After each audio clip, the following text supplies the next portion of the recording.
Bombay market સ્થિત SMC કચરા depot પર નવા કોન્ટ્રાક્ટર દ્વારા 200 થી વધુ કર્મચારીઓને એકાએક નોકરી પરથી કાઢી મૂકતા ભારે હોબાળો સર્જાયો હતો।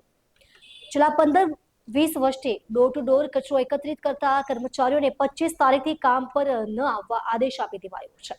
વિરોધ કરી રહેલા કાર્યકરો પાસેથી મળતી માહિતી મુજબ આ તમામ કર્મચારીઓ છેલ્લા 15 થી 20 વર્ષથી સુરત મ્યુનિસિપલ કોર્પોરેશન હેઠળ બોમ્બે માર્કેટ વિસ્તારમાં ડોર ટુ ડોર કચરો એકત્રિત કરવાનું કામ કરી રહ્યા હતા। તેઓ જૂના કોન્ટ્રાક્ટર હેઠળ છેલ્લા 1.5 દાયકાથી વધુ સમયથી સફાઈ જેવી મહત્વપૂર્ણ સેવા આપી રહ્યા હતા। તાજેતરમાં જ આ કામગીરી માટેનો કોન્ટ્રાક્ટ બદલાયો હતો અને નવા કોન્ટ્રાક્ટરે જૂના કર્મચારીઓને બરતરફ કરવાનો નિર્ણય લીધો હતો। નવા કોન્ટ્રાક્ટર દ્વારા તમામ કર્મચારીઓને આગામી 25મી તારીખથી કામ પર ન આવવા માટે આદેશ કરી દેવામાં આવ્યો હતો। વર્ષોથી સેવા બાદ આ રીતે અચાનક રોજગારી ગુમાવવાનો વારો આવતા કર્મચારીઓ અને તેમના પરિવારોમાં ભારે રોષ અને નિરાશા જોવા મળી હતી।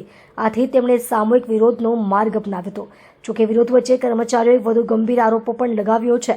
તેમણે કહ્યું કે જ્યારે તેઓ શાંતિપૂર્ણ રીતે પોતાનો વિરોધ નોંધાવી રહ્યા હતા ત્યારે નવા કોન્ટ્રાક્ટર દ્વારા આ વિરોધને દબાવવા માટે બહારના ગુંડાશાહી તત્વોને ડેપો પર બોલાવી લાવવામાં આવ્યા હતા। કર્મચારીઓનો આક્ષેપ છે કે તેમને ધમકાવવા અને ડરાવીને શાંત કરવા માટે આ કૃત્ય કરવામાં આવ્યું છે। આ મામલે કર્મચારીઓમાં ભારે આક્રોશ જોવા મળી રહ્યો છે। આ ઘટનાએ સુરત શહેરના સફાઈ કર્મચારીઓની અનિશ્ચિતતાની સમસ્યા ફરી એકવાર ઉજાગર કરી છે। કોન્ટ્રાક્ટર બદલાતા જૂના અને અનુભવી કર્મચારીઓની રોજીરોટી છીનવાઈ જવાનો આ ભય લાંબા સમયથી ચર્ચાનો વિષય રહ્યો છે। આ મામલે એસએમસી કે નવા કોન્ટ્રાક્ટર તરફથી પણ कोई सत्तावार निवेदन आपवामां आव्युं नथी। बताइए और किस तरह से आकाश भाई रुचिला लागड़े मुझे कल जानकारी मिली। जितनी भी यहाँ पे महिलाएं मजदूर हैं वो मेरे पास आए थे कल। उन्होंने उनका दर्द मुझे बताया कि भाई हम कोरोना जैसे काल में हम 15-15 साल से यहाँ पे काम कर रहे हैं। हमारे वजह से सूरत शहर के अंदर की गंदगी निकालते हैं और हमारे वजह से सूरत 1 नंबर पे आता है। हमारे यहाँ पे हमको हमारे पास यहाँ पे लोगों के द्वारा सताया जा रहा है। कुछ 15-20 मुख्य तत्व हैं जो यहाँ पर हमारी महिलाओं पे अन्याय अत्याचार करने की कोशिश कर रहे हैं।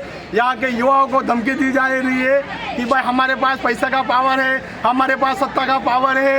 ऐसे वो लोग हमको धमकी देने की कोशिश कर रहे हैं। कौन है वो लोग धमकी देने वाले? वो जो लोग हैं उनका नाम अभी जाहिर नहीं हुआ है। हम यहाँ के जो सेठ है कांजी सेठ और राजू सेठ, इनसे हम गुजारिश करना चाहते हैं, हाथ जोड़ के उनसे विनती करते हैं कि आप लोग यहाँ पर आके इस महिलाओं का मजदूर का दर्द दुख सुने। और वो कहाँ पे कौन लोग काम करते हैं और क्यों विरोध कर रहे हैं?